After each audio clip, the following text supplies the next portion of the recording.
नमस्कार दर्शकों, आज के हमारे खास मेहमान है रविंद्र शर्मा। बार बार इनका तारुफ करवाओ अच्छा नहीं है, क्योंकि ये खुद इस लायक नहीं है कि इनके तारुफ की ज़रूरत हो। इनको सब लोग जानते हैं। ये एक एडवोकेट भी है पेशे से, सियासतदान भी है और सहाफ़ी भी है। और बड़ी बात यह है, कमान संभाल रखी है मुख्य प्रवक्ता, चीफ स्पोक्स पर्सन कांग्रेस की। रविंद्र जी, शुरुआत ये करेंगे कि भारतीय जनता पार्टी ने अगर तिरंगा यात्रा शुरू की तो क्या आपने उसका तोड़ ये गौरव पथ यात्रा निकाली?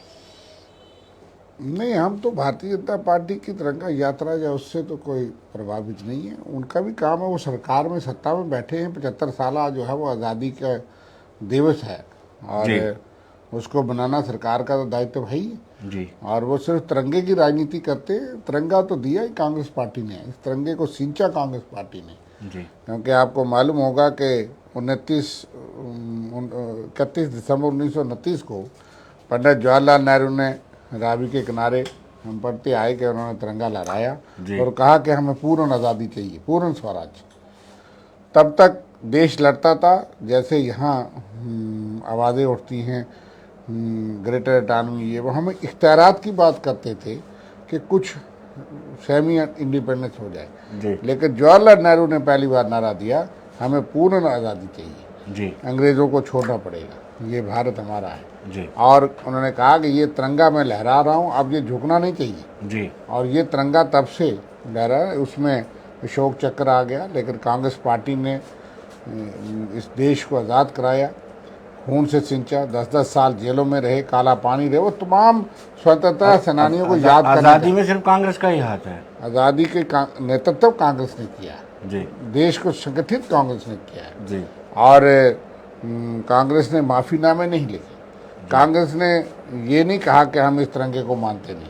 आज़ादी के बाद भी आपको मालूम है, मैं उसकी व्याख्या नहीं करना चाहता, लेकिन ये बहुत दशकों तक तिरंगा नहीं लहराया गया और भारतीय जनता पार्टी उनसे प्रेरणा लेती है और इसलिए आज वो हमको आप खुल के बोलिए आरएसएस मुख्यालय में। नहीं, उसमें शक थोड़ा, वो लोग देश जानते हैं कि उन्होंने नहीं चला रहा था और आज तो कब तक तो आरएसएस कहती थी हम सामाजिक संगठन हैं, उन्होंने तो वादा दिया था सरदार पटेल को, लेकिन आज तो वो कहते हैं हम राजगुरु हैं, भारतीय जनता पार्टी को दिशा निर्देश वो देते हैं। तो इसलिए आरएसएस जो है क्रिटिसिज्म से बच नहीं सकती। लेकिन हम जब मानते हैं कि ये तिरंगा सबका है जी, इस देश में हर धर्म का है, ये तिरंगा यात्रा गौरव यात्रा के साथ साथ भारत जोड़ो यात्रा भी है जी, कि गाना भी है कि भाई नफरत की बातें छोड़ो, ये दीवारें जो हैं जो बनाए जा रहे हैं। चलिए, आज़ादी आपने दिलवा दी है। कश्मीर का नासूर था, ये भी आप ही ने दिया है। कहते हैं कि कांग्रेस का बहुत बड़ा रोल है, सरदार वल्लभ भाई पटेल को दिया होता है हैंडल करने के लिए, तो शायद परिस्थितियाँ कुछ हो रही होती। क्या जंग करते? परिस्थितियाँ ये थी कि 26 अक्टूबर तक यहाँ के महाराजा साहब ने तो दस्तखत नहीं किए थे जी। तब तक जम्मू कश्मीर जो है वो आज़ाद था जी। 15 अगस्त से पहले दस्तखत करने थे।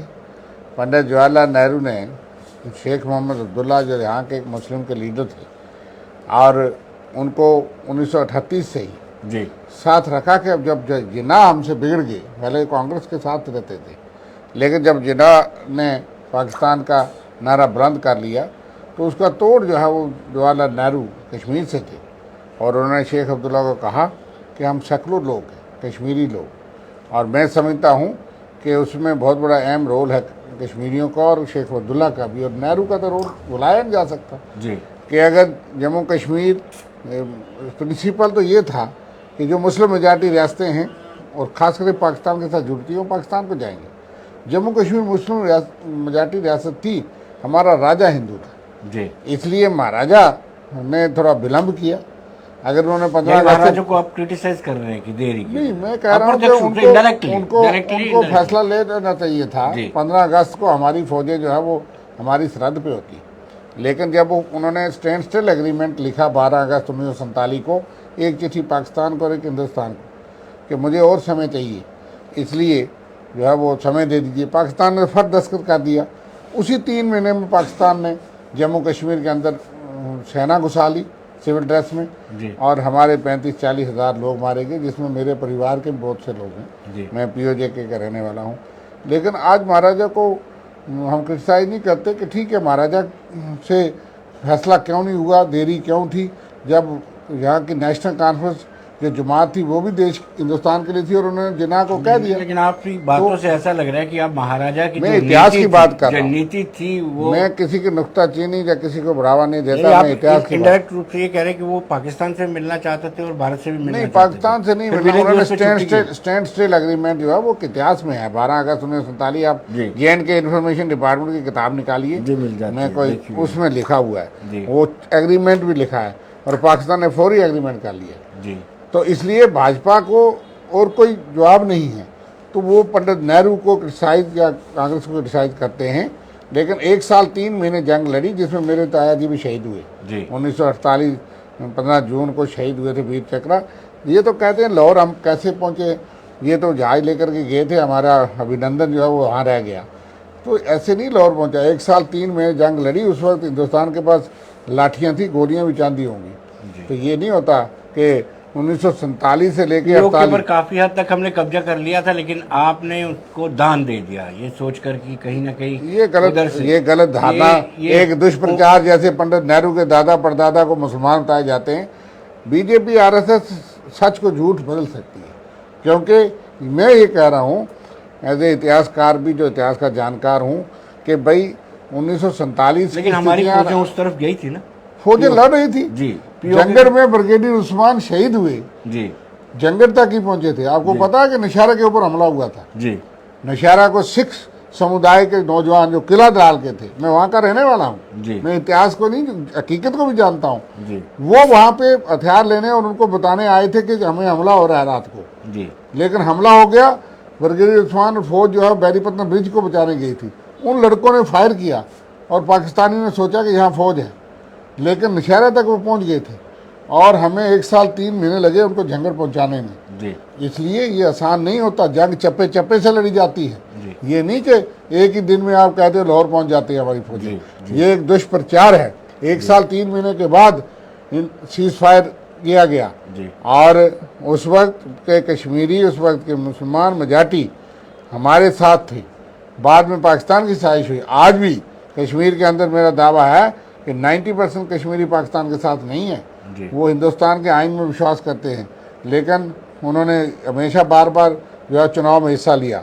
इसलिए ये एक दुष्प्रचार का मशीनरी है जी कि चलिए, कांग्रेस ने। चलिए, मैं समझता हूँ कि पंडित नेहरू ना होते, शायद जम्मू कश्मीर और शेख अब्दुल्ला को कल्टीवेट ना करते, तो हमारे हरी सिंह को बगावत हो जाती हलाक करने में। जी हम हिंदुस्तान का हिस्सा और हम भी शायद उस पाकिस्तान ना होते। पास उड़ते प्रेजेंट में आते हैं। हर एक विपक्षी दल ये डिमांड कर रहा था कि बहुत लंबा हो गया, यहाँ पॉपुलर गवर्नमेंट होनी चाहिए थी। ये भी दावे किए जा रहे थे कि सरकार नवंबर तक चुनाव करवा देगी, लेकिन अब वो आसार नज़र नहीं आते हैं। 25 नवंबर को जो मतदाता सूचियाँ वो फाइनल की जाएंगी और उसके बाद कार्ड बनने हैं। 90 लाख से ज़्यादा वोटर हैं और एक दिन में 1 लाख ही कार्ड बन सकते हैं। 90 वो भी दिन जाएंगे। देखो विनोद जी, मुझे जी। तो लगता है ये आहिस्ता आहिस्ता खींचते खींचते कहीं 2024 ना पहुंचा दें। जी क्योंकि पहले इन्होंने ऐलान किया, मुझे उस वक्त भी पता था, मैंने कई बार आपको कंटेस्ट किया कि ऐसा नहीं लगता। क्योंकि इन्होंने कहा जी जम्मू कश्मीर, हिमाचल और गुजरात में रवीना ऑफ इलेक्टोरल, लोगों ने उत्साह पैदा किया।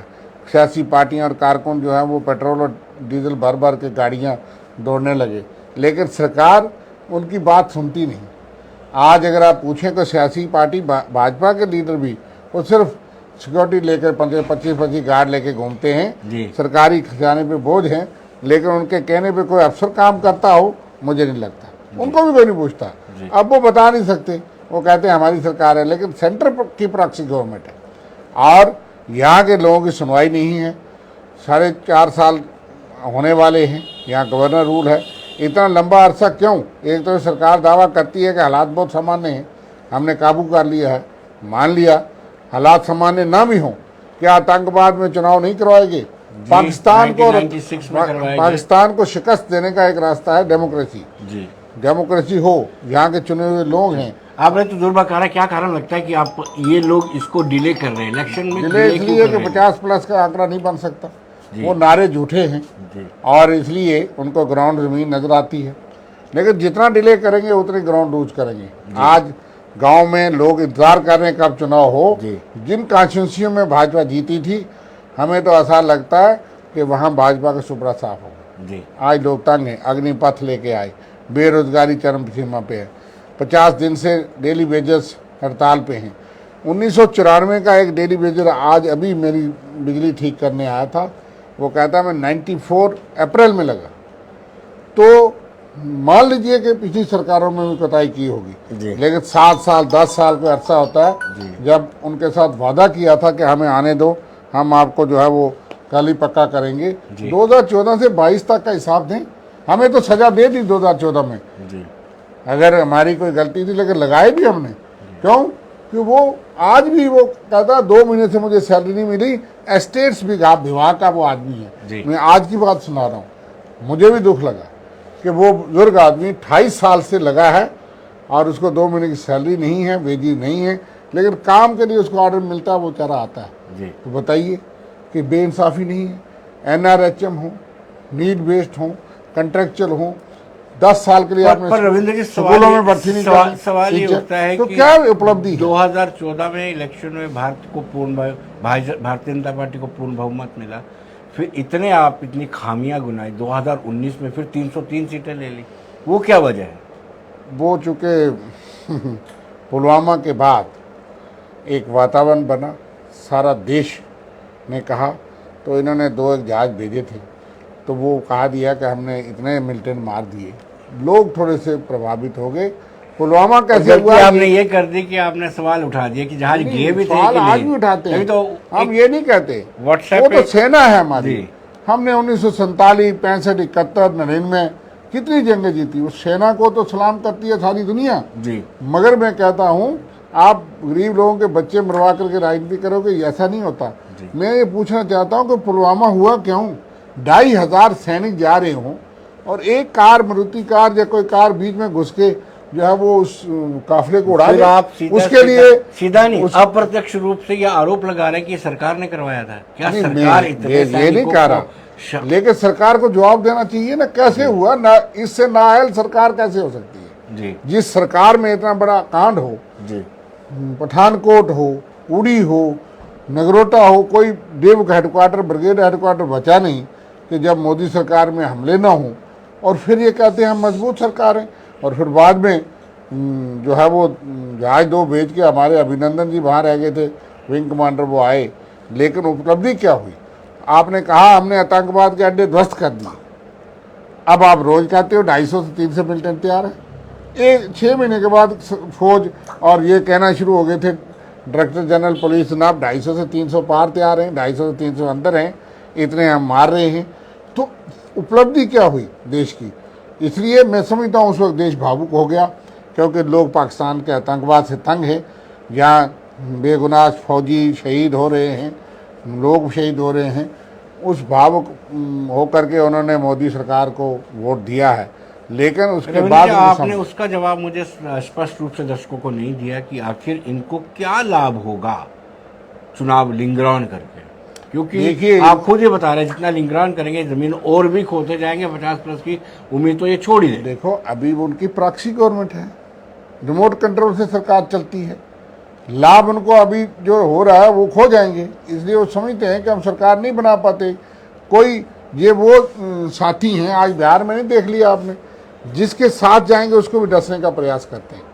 भारतीय जनता पार्टी के कितने अलाई छोड़ गए इनको पिछले 8 सालों में, पिछले 5 सालों में, क्योंकि हर अलाइज को ये खा करके बड़ी मछली की तरह ये सब कुछ समेटना चाहते हैं, इसलिए नीतीश कुमार को समझ आ गया जी। और यहाँ भी कौन सी पार्टी मुझे बताइए इनके साथ जाएगी? जो इन्होंने खड़ी की हैं पार्टियाँ ABCD, उनके साथ तो आदमी कोई नहीं, जो गए थे वो भी भाग गए। उनको समझ आ गई कि जितना मर्जी सपोर्ट, एक एक गाड़ी 10-10 PSO दे दो, लेकिन लीडर तो वो होता है अवामी, जो कि लोगों में जाता है, जिसको लोग चुनते हैं, वोट देते हैं। वो PSO के बुनियाद पे कोई लीडर थोड़ा बन सकता है जी। वो ये क्रिएट करके भेजते हैं, लेकिन मैं समझता हूँ जो इनकी पॉलिटिक्स है उसको लोग समझ गए हैं, और इसलिए इनको पता है कि हमारे पास सहयोगी है नहीं, ना कोई दूसरी पार्टी क्रेडिबल पार्टी इनके साथ जुड़ने को अभी तैयार है। प्रयास कर रहे हैं, ED है, CBI है, और भी इनके पास एजेंसीज हैं जिसके माध्यम से वो कोशिश कर रहे हैं शायद किसी और को प्रयास कर रहे, तब तक डिले कर रहे। जी रविंद्र जी, क्या आपको इनको लगता है कि मनमाफी की सरकार होनी चाहिए बीजेपी की, ताकि कोई ऐसा रेजोल्यूशन ना पास कर दे असेंबली में कि जो 5 अगस्त 2019 को हुआ वो जम्मू कश्मीर के लिए गलत हुआ? ये कारण हो सकता है। 1947 से कोई ऐसा रेजोल्यूशन पास नहीं हुआ कि पाकिस्तान के साथ जाए। जम्मू कश्मीर हिंदुस्तान का अटूट अंग है, था और रहेगा। जी। और ये जम्मू कश्मीर की तमाम असेंबली, कॉन्स्टिट्यूंट असेंबली, जिसको शेख मोहम्मद अब्दुल्ला ने उस वक्त प्रधानमंत्री थे, कि ये लिखा गया आइन में। सादक साहब स्पीकर थे, जो चीफ मिनिस्टर रहे हमारे, और उन्होंने लिखा कि ये हिंदुस्तान का, वो तो कश्मीर की असेंबली ने पास किया था ना, अलाग तो हमारे सामने किया, उसको रेटिफाई किसने किया? ये सवाल खड़ा करना देश प्रेमी लोगों को गुमराह करने की बात। हाँ, 5 अगस्त की फैसले जो हैं उसके खिलाफ विरोध है। वो लोग कहते हैं कि भाई अगर कोई आपने इख्तियार दिए हैं उसको एकतरफा क्यों ख़त्म किया? वो अगर हो भी जाएगा तब क्या, रेजोल्यूशन की क्या ताकत होती है? यूटी की असेंबली की वैसे भी क्या पावर है? एक थानेदार खड़े कर देता। दिल्ली में नहीं देखा आपने, केजरीवाल के सारे एमएलए थानेदारों ने बिठाए रखे थे।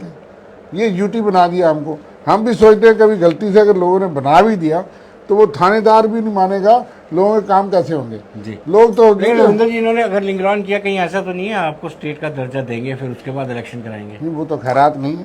स्टेट का दर्जा छीना हुआ है तो नई चीज़ तो दे नहीं दे। जी। स्टेट दे दो, अच्छी बात है ना। वो कहते हैं अप्रोप्रिएट टाइम। मुझे बताइए, 5 अगस्त 2019 से आज तक अप्रोप्रिएट टाइम नहीं आया, तो फिर कौन सा अप्रोप्रिएट है? कोई मुहूर्त निकलना है, कोई खास कुंभ का मेला होना है, अप्रोप्रिएट टाइम क्या है? एक तरफ सरकार कहती है हालात बहुत अच्छे हैं, दूसरी तरफ से कश्मीरी पंडित, हिंदू, सिख, मुस्लिम टारगेट करके मरवाए जा रहे हैं, मारे जा रहे हैं। तीसरी तरफ इम्पोर्टेंट बात कही, मरवाए जा रहे हैं। इसमें भी आप कह रहे हैं कि बीजेपी की कॉन्स्पिरेसी है। नहीं, मरवाए जा रहे शब्द मरवाए पाकिस्तान के द्वारा। मैं बिल्कुल ऐसा कोई गैर जिम्मेदार बात नहीं कर सकता जी। वो जो लोग कहते हैं मैं उनको भी मजम्मत करता हूँ। ये नहीं मैं मानता कि बीजेपी या कोई भी सरकार जो है वो देशद्रोही हो सकती है जी। मैं उस किस्म का कांग्रेसी नहीं। मैं डट के ये कहता हूँ, ठीक है इनकी नाअहली है, नालायकी है, इनकम्पिटेंस है, बट मैं उस एक्सटेंट तक नहीं जाता। ये बात ठीक है, पाकिस्तान कर रहा है, मरवा, मतलब मिलिटेंट मरवा रहे हैं। आप कहाँ थे?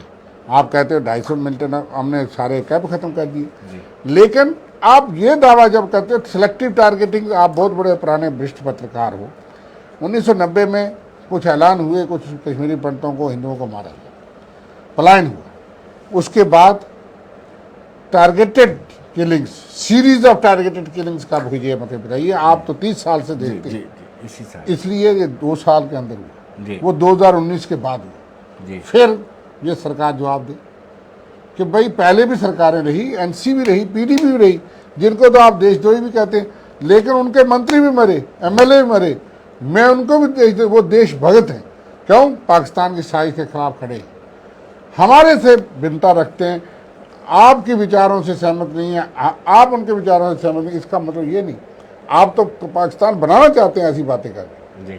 हमने उनको ये कहना है कि आपकी ये मांग ठीक नहीं है, लेकिन उनकी देशभक्ति के लिए पीठ थपथपानी चाहिए। जी। मैं आपने बीजेपी को लेकर के एक लकीर खींच रखी है, किसी हद तक जाना मुझे लगता है, क्योंकि सबके क्वार्टर खाली कराया कि आपका नहीं करवाया गया। मुझे तो बीजेपी की खैरात नहीं है, सारे बीजेपी के मंत्री बैठे हैं, वो तो मिनिस्ट्रियल बंगलों में बैठे हैं। जी। मुझे उनकी मेहरबानी से नहीं, या हाईकोर्ट के आर्डर से मैं अगर हूँ तो करा सकते हैं। तो उनको पता है इनके पास है कुछ नहीं, मेरे पास क्या हो जाएगा? मैंने तो कोई कोठी, कोई कमरा, कोई मकान नहीं बनाया। यहाँ कोई एमएलए आपको रहना भी होगा तो आपको किराए के मकान पे रहना। वो मैंने कहा था डिप्टी सेक्रेटरी को, कोई दे दो, कोई सस्ता था। बात यह है कि भाई मैंने तो सब कुछ त्याग के, आपको पता है पत्रकारिता भी छोड़ी, वकालत भी तो की, अब सियासी शौक था। हाँ। और उसमें 6 साल में एमएलसी रहा, मैं भी घर बना सकता था। चलिए, जो मेरा अपनी कन्विक्शन, मैं अपने दर्शकों को बता दूं कि मैंने पत्रकारिता इनसे सीखी है। ये हमारे सीनियर्स थे, हमें याद है कि अमर उजाला ग्रुप यहाँ पे आया था, तो उस दौरान ही हमने इकट्ठे काम किया हुआ। लेकिन अब सवाल ये उठता है कि पहले घर में सफाई होनी चाहिए। मुझे लगता है कि आपकी पीसीसी में, प्रदेश कांग्रेस कमेटी में ही बहुत ज़्यादा डिवाइडेड हाउस बना हुआ है। अभी तक आप नया पीसीसी चीफ तय नहीं कर पा रहे। देखिए, मैं आप कुछ और पूछ रहे थे सफाई, तो मैं कुछ और समझ गया, लेकिन यह है कि सफाई की बात यह है कि हम किसी को निकालने वाले तो नहीं हैं। जी। ये आपने देखा कि पिछले दिनों और अब भी आपने देखा कि वो लोग थोड़े से जो नाराज़ थे, उनका एक ही मकसद था कि गुलाम नबी आज़ाद साहब को रोल दिया जाए। जी। हमने भी कहा, हमें भी आज़ाद साहब पसंद हैं, सबको पसंद है। गुलाम नबी आज़ाद साहब कदावर लीडर हैं देश के, यहाँ रियासत के मुख्यमंत्री रहे, पहले मुख्यमंत्री यहाँ के जम्मू सूबे के भी रहे। जी। और कोई आदमी, कोई तबका ऐसा नहीं है जो गुलाम नबी आज़ाद साहब के कौन काम- ऑब्जेक्शन कर रहा है? हाईकमान को दिक्कत है? कोई नहीं, हाईकमान ने कह दिया उनको। जी। थोड़ा वो- सा उनकी कोई नाराजगी थोड़ी सी पहले आपने देखा चली थी, जी। और कुछ जो है बगावती सुर या कुछ बातें, कुछ साथी वो कांग्रेस सुधारने की बातें करने के बजाय वो कहीं दाएं बाएं चले गए। जी। तो इसलिए आज़ाद साहब पे उंगली उठती थी। हाईकमान ने भी उनको गो अहेड दे दिया है, और हम भी सारे उनको मिले हैं, उन्होंने कहा है। तो जब भी चुनाव होगा वो अपना रोल देंगे, वो कांग्रेस मैन है। और बाकी जो है, जहाँ तक अध्यक्ष की बात है, 5 साल तय हुआ वहाँ चिंतन शिविर में कि जो भी हैं उदयपुर चिंतन शिविर में कि जो भी पद पे है वो उसमें मैं भी हो सकता हूँ, उसको जो है 5 साल के बाद हाँ पार्टी चाहेगी तो वो छोड़ेंगे। पार्टी ने चाहा जाने चाहा, मीर साहब ने अपना पेशकश कर दी। रेजिग्नेशन दे दिया। अब नए अध्यक्ष बनाना नहीं बनाना, क्योंकि यहाँ हम भी सोच रहे थे चुनाव हो रहा है, तो पार्टी ने भी सोचा कि नया बनाना चाहिए, जो नहीं बनाना चाहिए। जी। इसलिए, और आज़ाद साहब तो सर्वसर्वा हैं, सबसे ऊपर हैं। मीर साहब भी उनको मानते हैं, हम भी मानते हैं। मीर साहब का और आज़ाद साहब को कोई झगड़ा नहीं था। आज़ाद साहब ने कई बार स्पष्ट किया। अगर हमारा जब नीचे कुछ साथी थे वो अब मान भी गए हैं। तारिक हमीद करा सुनील के साहब भी आ गए। तारिक हमीद करा के आने के बाद ही कुछ डिफरेंसेस बने हैं। नहीं, ऐसी कोई बात नहीं। करा साहब को अपनी मुकाम मिला हुआ है, हाईएस्ट पॉलिसी मेकिंग में उनको बिठाया गया, क्योंकि उन्होंने एमपी का पद छोड़ा, रिजाइन किया, ये बहुत बड़ी बात है। और वो आए, पार्टी ने उनको बहुत बड़ी इज्जत दी है। जी। और यहाँ पहुँचना कोई आसान नहीं होता। अध्यक्ष पद तो उससे छोटा होता है, और यहाँ कई लोग अंडर कॉन्स्टिट्यूशन हैं। और आपने देखा चंद साथी जो नाराज थे, आजकल आपको मीर साहब के साथ कश्मीर के जहाँ भी छोटी बात थी, वो बात हम दिल्ली में बैठे और हाईकमान की इंटरवेंशन से सारा सॉर्ट आउट हो चुका। लेकिन अभी एक चीज़ है, अभी भी आज़ाद गुट में वकार रसूल और जीएम सरूरी के नाम पर डिफरेंसेस है। डिफरेंस ही नहीं है। देखिए, ख्वाहिश रखना कोई बुरी बात नहीं। जी।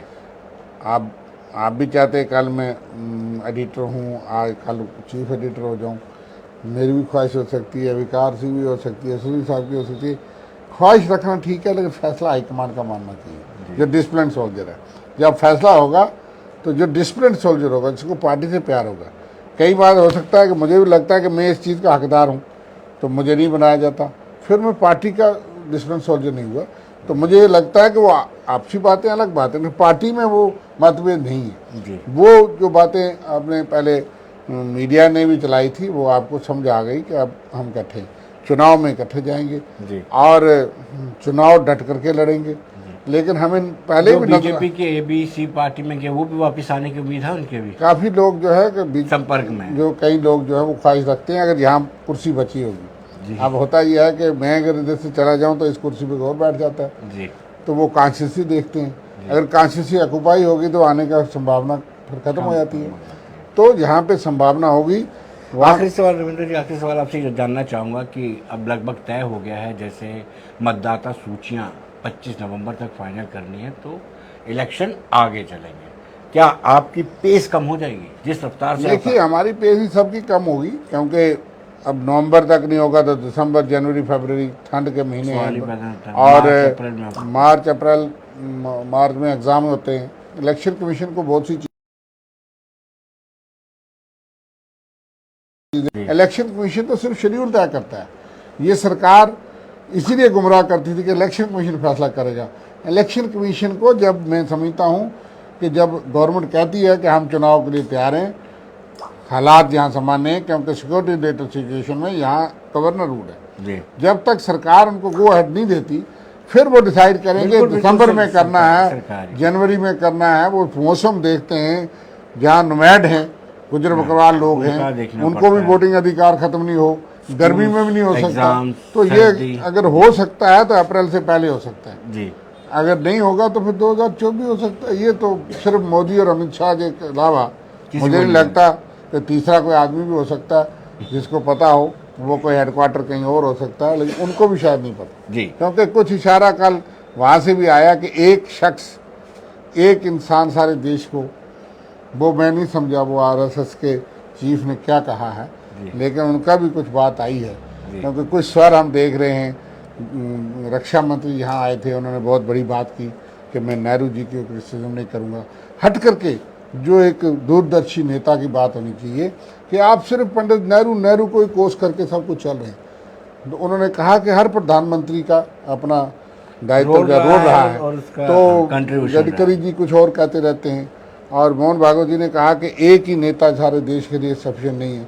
आजकल तो एक ही जो है वो हनुमान चालीसा पढ़ा जा रहा है। हनुमान जी तो वायु पुत्र थे, लेकिन मोदी चालीसा जो है उसके बगैर आप देखो सेंटेंस खत्म नहीं होता और शुरू नहीं होता बीजेपी वालों का। वो शुरू में भी उनको बोलना पड़ता है और अंत में भी बोलना पड़ता है। ठीक है, प्रधानमंत्री हैं, वो पॉपुलर हो सकते हैं, सब कुछ ठीक है, उनके कई काम अच्छे भी हो सकते हैं, लेकिन ऐसा कभी इतना डर और भय नहीं था कि आप उसी मंत्र से शुरू करो। आप भी इतने तजर्बेकार हैं, हमने भी देखा वाजपेयी जी होते थे, प्रधानमंत्री भी रहे, और आज उनका कोई नाम नहीं लेता, लेकिन हम समझते हैं कि उनकी बातें कई बार वीडियो आ जाता है। सुषमा स्वराज थी, लेकिन ये पहली बार हम देख रहे हैं एक जगह दो। अमित शाह जी भी उनका नाम ले बगैर रह नहीं सकते, चलो वो जोड़ी है, लेकिन ये अच्छा नहीं है कि भाई आप सिर्फ एक व्यक्ति, और ये बहुत बड़ी बात है। मुझे तो समझ आती है, जितना मैं समझता हूँ कि उन्होंने ये इशारा दिया है वो यही है कि अब और भी सोचना चाहिए जी इसके बारे, इसलिए कुछ इशारे और कुछ जो है रेखाएं उस तरफ जा रही हैं जी। तो जम्मू कश्मीर को अभी और सफ़र करना है जी ये हमें लगता है। नौजवानों को, आम लोगों को अफसरशाही को भुगतना पड़ेगा जी, मगर हम अपनी कोशिश जदोजहद जारी रखें, विपक्ष की आवाज़ बनेंगे, और अगले दिनों भी हम सिर्फ चुनाव के लिए ही एक्टिव नहीं हैं। हमें मालूम था कि चुनाव होने की संभावना बहुत कम है, लेकिन सुनवाई नहीं है, तो फरियाद लोगों की सुनी नहीं जाती, और सियासी लोगों का रोल होता था कि अफसरों को बताएं, तो वो थोड़ा रिस्पॉन्ड भी करते थे जी। लेकिन आज अफसरशाही में वो चंद अफसर ऐसे रह गए जो कि ये समझते हैं कि फील्ड में घूमने वालों को भी कुछ मालूम होता है। जी, चलिए, बहुत बहुत शुक्रिया रविंद्र जी, धन्यवाद आपका। धन्यवाद।